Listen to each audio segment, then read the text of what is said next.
pemikiran untuk apa? Maklumat untuk menguasai. Berbeza dengan pendidikan. Pendidikan adalah maklumat untuk mencerahkan. Maklumat untuk mencerahkan, that is education. Propaganda means information to influence. Maklumat untuk menguasai pemikiran. Jadi kalau dalam elemen-elemen yang berbentuk pengikat negara bangsa ini semua, kita memerlukan propaganda itu, maklumat untuk menguasai pemikiran. Bukan kita nak memperbodohkan manusia, bukan. Tetapi kita nak menerapkan secara berulang-ulang bahawa ini negara Malaysia, dia mempunyai 5 rukun dan semuanya perlu mengikut rukun negara itu. Ini kita perlukan pada itu. Baik. So kita, ini apa kata Tun Hussein On pula. Saya beberapa quotation yang saya rasa menarik yang saya akan kongsikan di sini. Tadi bila Tun Razak kata itu dokumen, rukun negara akan hanya tinggal sebagai dokumen kalau kita tak amalkannya. Kata Tun Hussein On, kekuatan sesebuah negara bukanlah dinilai dari kekuatan tentera dan polis sahaja, tetapi bergantung pada semangat dan jiwa rakyatnya.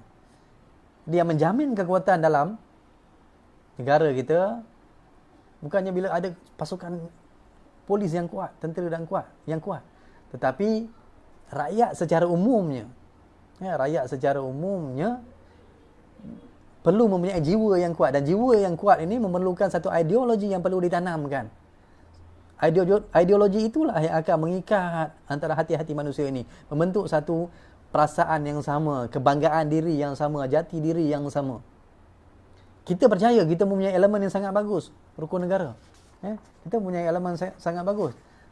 Tetapi kita agak kurang berjaya sehingga hari ini menerapkan kebanggaan rukun negara. Saya pun tak tahulah kalau betul ramai ke kalau di luar sana yang kita pergi terus terjah dan tanya dia kan, kata boleh tak cerita tentang rukun negara, sejarah rukun negara memang out lah kan, tak apalah yang itu, tapi sekurang-kurangnya menerangkan sebenarnya apa rukun negara tu nak. Bukan semata-mata duduk di belakang buku latihan anak-anak kita tanpa kita, anak kita pun tak pernah tengok, tak pernah baca kot, jarang-jarang selak muka belakang tu, dah habis helaian yang terakhir kita pun simpan kan. Baik, jadi kita perlu mewar-warkan ini. Kemudian recently lah, bukan recently, dalam beberapa tahun yang dulu ada ditubuhkan kelab rukun negara, sekretariat rukun negara, tapi tak popular. Bagus, satu langkah yang sangat bagus menubuhkan sekretariat rukun negara, kelab rukun negara dalam kalangan anak-anak kita di sekolah. Perlu diterapkan begitu. Cumanya berapa ramai yang tahu kita ada rukun negara, kelab rukun negara, kita ada sekretariat rukun negara, kita ada di mana-mana, di signboard di highway ke, di pasar-pasar ke. Tahun 80-an, seingat saya tahun 80-an memang ada di billboard, di kampung-kampung semua ada rukun negara, kepercayaan kepada Tuhan dipamerkan di situ. Tapi hari ini makin moden, makin tak ada sekarang ini. Sebenarnya ini perlu untuk dipacak-pacakkan di mana, di highway ke, di pasar ke, di tempat tumpuan awam, supaya kita tengok dia, kita rasa okey, kepercayaan kepada Tuhan, kesetiaan kepada raja negara. Kepercayaan kepada Tuhan rasanya tak ada banyak masalah dalam negara kita ni. Kepercayaan kepada Tuhan, tapi yang banyak masalah kita ialah kesetiaan kepada raja dan negara dan keluhuran perlembagaan. Ini yang banyak masalah kita yang timbul. Kesetiaan kepada raja dan negara sebab dia tak faham sebenarnya apa itu raja, apa itu institusi kesultanan, apa itu institusi raja yang di Pertuan Agong itu, dia tak faham. Dan dia tak faham perlembagaan itu apa. Dia rasa macam dia kena tindas, diskriminasi, begitu. Tapi dia tak faham banyak perkara-perkara penting dalam perlembagaan, contohnya perkara 3, 152, 153, perkara 32 hingga 40.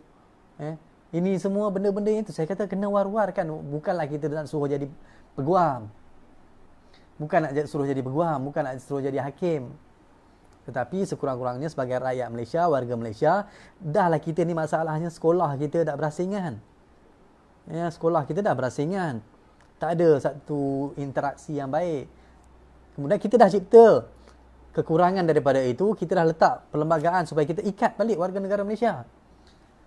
Tapi masih lagi kita kurang berjaya untuk menaikkan jati diri kita dan bangga untuk merasakan kita warga Malaysia. Warga Malaysia yang berbahasa kebangsaan. So, bahasa, kenapa kita duk sebut bahasa Malaysia, bahasa Melayu ni? Sebab ini adalah reaksi bagi aksi. Reaksi bagi aksi. Tak apa. Yang itu cerita lain, bahasa lain. Kenapa elemen bahasa ini timbul? Kenapa perjuangan tentang bahasa ini timbul? Itu sebenarnya satu elemen yang lain kan. Layak dilucutkan kewarganegaraan kalau tolak rukun negara. Tak tahulah. Tidaklah, tak ada pun peraturan macam tu kot, undang-undang ni. Cumanya kita boleh kata bukanlah seorang warga negara yang baik kalau dia tidak memahami, tidak menjiwai rukun negara itu, rukun negara. Okey, baik. Baru-baru ini baru minggu inilah, dalam seminggu ini dilancarkan ataupun dicadangkan oleh Yang Berhormat Menteri Perpaduan Negara kita, iaitu Datuk Halimah Sadiq, yang mencadangkan bahawa kita nak buat pendidikan rukun negara. Ini bersempena dengan sambutan 50 tahun pelancaran rukun negara kita daripada tahun 1970 hingga 2020, dah 50 tahun kan. Jadi ini dah dibawa kepada Menteri Komunikasi dan Multimedia kita, Datuk Saifuddin Abdullah, yang dicadangkan oleh Menteri Perpaduan Negara, Datuk Halimah Sadiq, mencadangkan bahawa kita nak buat pendidikan rukun negara untuk membolehkan rukun negara ini disampaikan, diwar-warkan, dipublicitikan, dipromosikan, whatever you say it, whatever you call it. Untuk mempropagandakan kembali rukun negara ini, which is yang mana saya fikir ini satu tindakan yang sangat baik. Satu tindakan, satu aspirasi yang sangat baik yang kita perlu sokong. Iaitu kembali mengangkat rukun negara. Bukan semata-mata duduk dalam dokumen aja macam kata Tun Razak tadi. Saya rasa ini satu tindakan yang pada saya sangat mengalu-alukan. Sangat mengalu-alukan dan berterima kasihlah kepada barisan menteri kita yang dua orang, khususnya Datuk Halimah Sadiq, Menteri Paduan, dan juga Menteri Komunikasi, yang mempunyai kemahuan, kehendak untuk mengangkat semula rukun negara ini. So, Menteri Perpaduan Negara sebelum ini gagal langsung untuk membicarakan tentang rukun negara. Tapi ini alhamdulillah. Pada saya, apa-apa sahaja perkara yang baik kita perlu sokong. Untuk membina bangsa kita. Membina bangsa, kalau kita tak nak sebut bangsa Malaysia, sebab ada juga orang yang kata bangsa Malaysia tidak boleh wujud. Yang wujud hanyalah warga negara Malaysia. Saya tidak mahu berpolemik tentang itu. Hari ini kita fokus tentang warga negara Malaysia untuk mengangkat rukun negara ini. Baik. Itulah rukun negara kita. Rukun negara, RUKUNEGARA. Rukun negara dia tercipta sebagai satu perkataan, rukun negara. Kemudian selepas berlakunya evolusi bahasa oleh Dewan Bahasa Pusaka apa semua, barulah dipisahkan dua perkataan, rukun negara. Sebab itu dalam poster saya tulis rukun negara, RUKUNEGARA, bukan sebagai dua perkataan rukun negara. Saya mengambil elemen yang awal-awal ketika dia ditubuhkan, ketika dilancarkan, rukun negara. Okay? Tapi ada yang tegurlah, kata doktor, rukun negara. Terima kasih atas teguran itu. Tapi saya mengambil dengan konteks sejarahnya. Rukun negara. Baik. So kita mempunyai ideologi yang sangat bagus untuk membina bangsa, kita, negara Malaysia kita, tetapi kita memerlukan lebih banyak tindakan dan gerakan-gerakan untuk mempromosikan rukun negara, bagi mewujudkan, bagi mencipta, bagi menaikkan semangat kita, jati diri kita beyond religion and race, melampaui batas kaum dan agama. Melampaui batas kaum dan agama, insya-Allah. Baik, kita pindah kepada Pancasila pula. Pancasila. Okey. Pancasila agak berbeza dengan rukun negara. Kita rukun negara tadi dihasilkan pada tahun 1970, iaitu kira-kira 13 tahun selepas merdeka. Tapi Pancasila dihasilkan sebelum merdekanya Indonesia.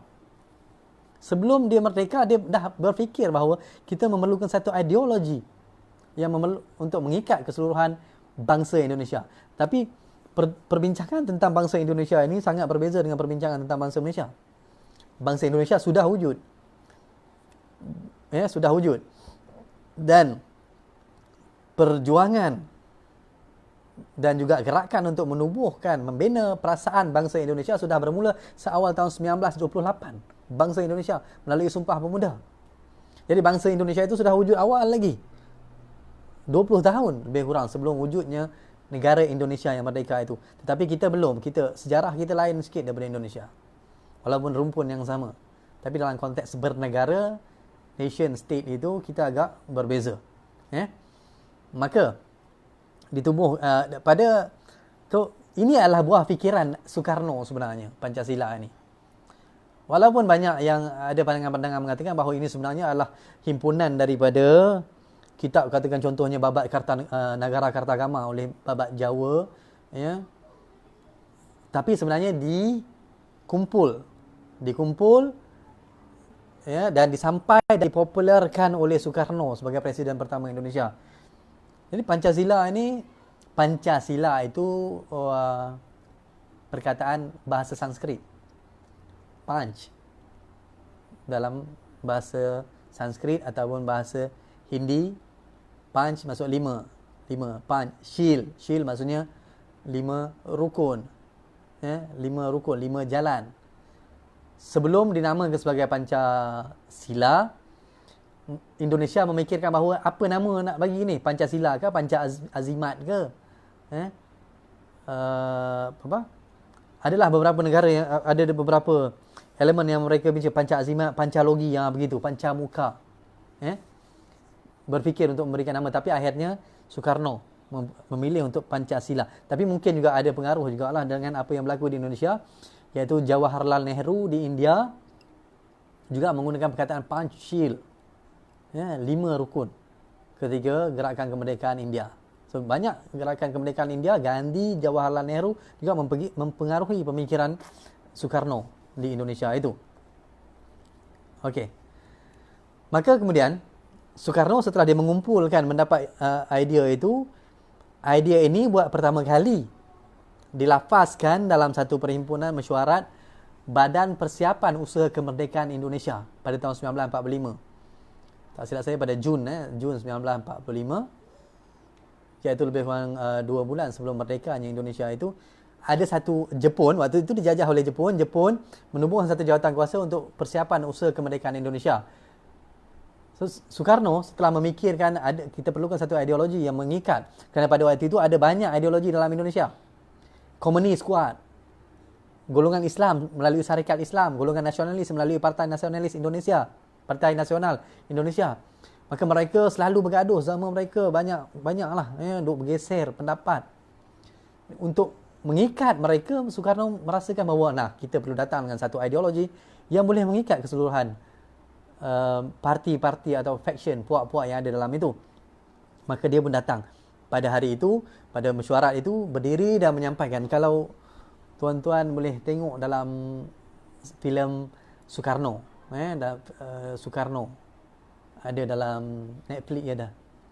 So, walaupun itu adalah rekonstruksi lah, bayangan bagaimana berlakunya penyampaian itu.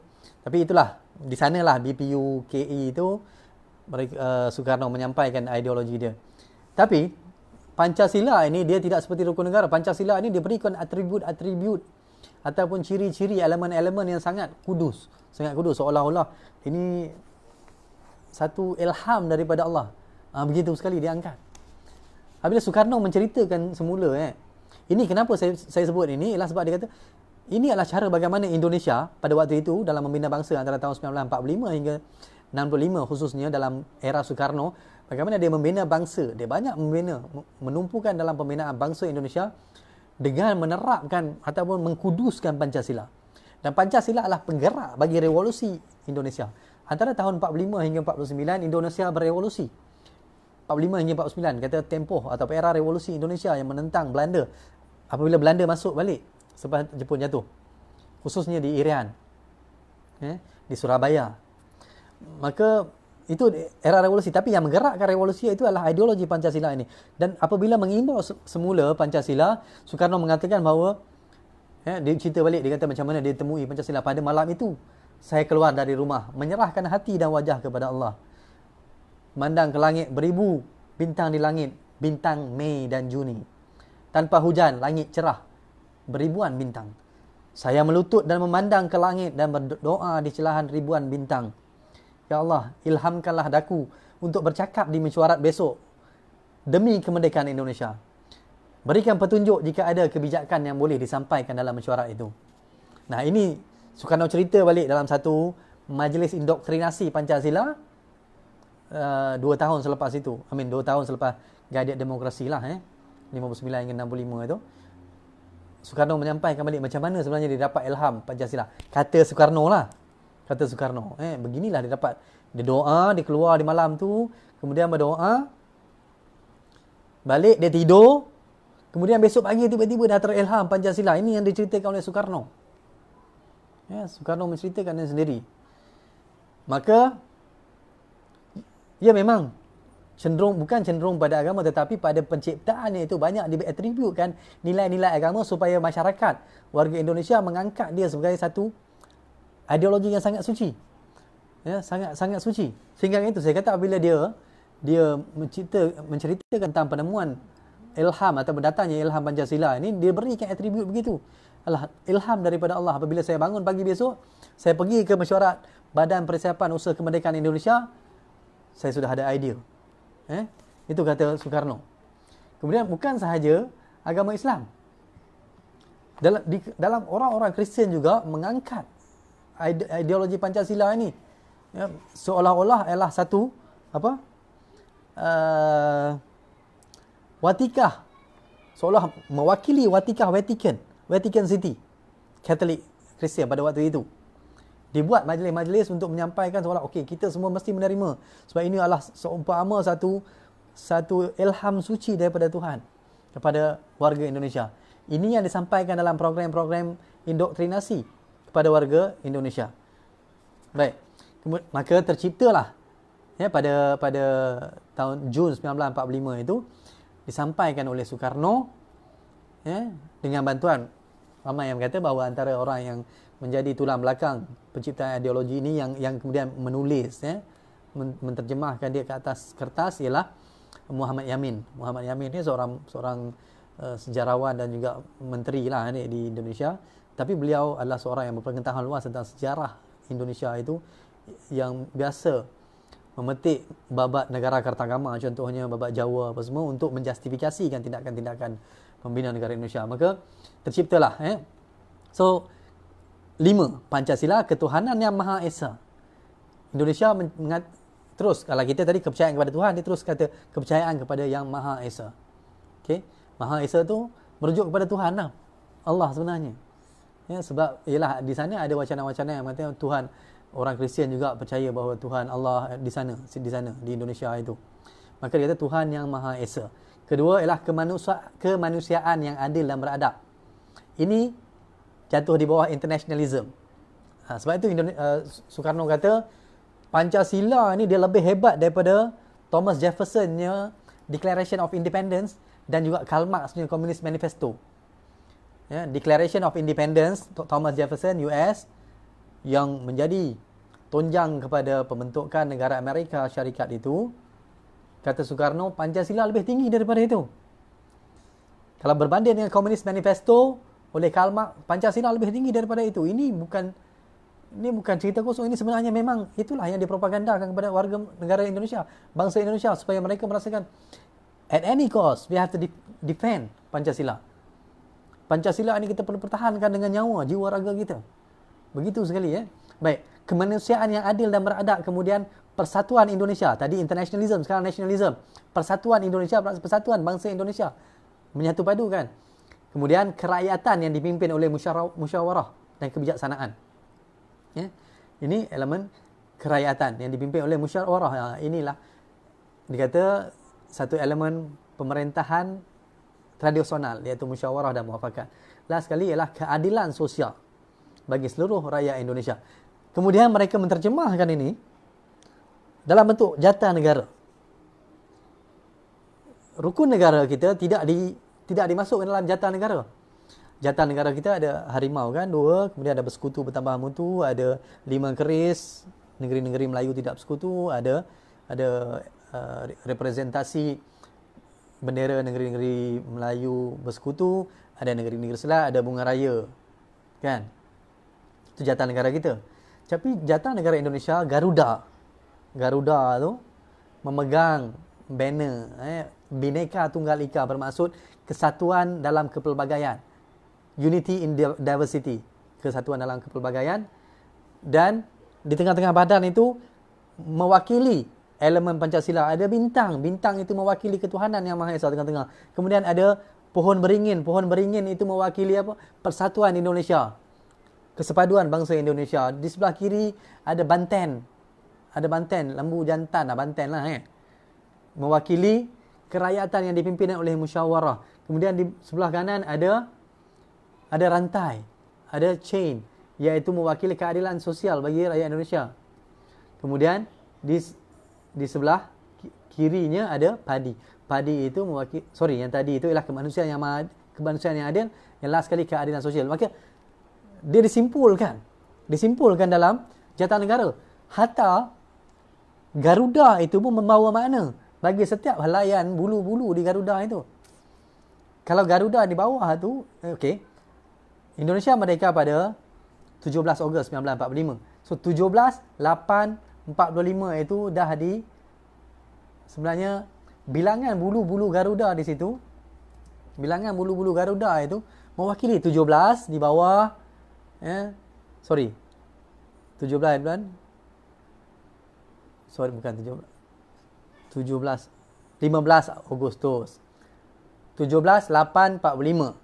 8 bulu di bawah, 17 di kiri kanan, kepak dia, dan keseluruhan di leher apa semua itu 45. Punya detailnya dicipta. Bilangan bulu itu sebenarnya mewakili 17 Ogos 1945 di badan Garuda itu. Kemudian diangkat itu sebagai satu simbol yang agung, satu simbol yang perlu dipropagandakan. Bermula daripada itu, bermula dengan penciptaan itu, maka semua orang perlu menerima Pancasila. Dan Pancasila adalah diangkat sebagai ideologi negara yang rasmi.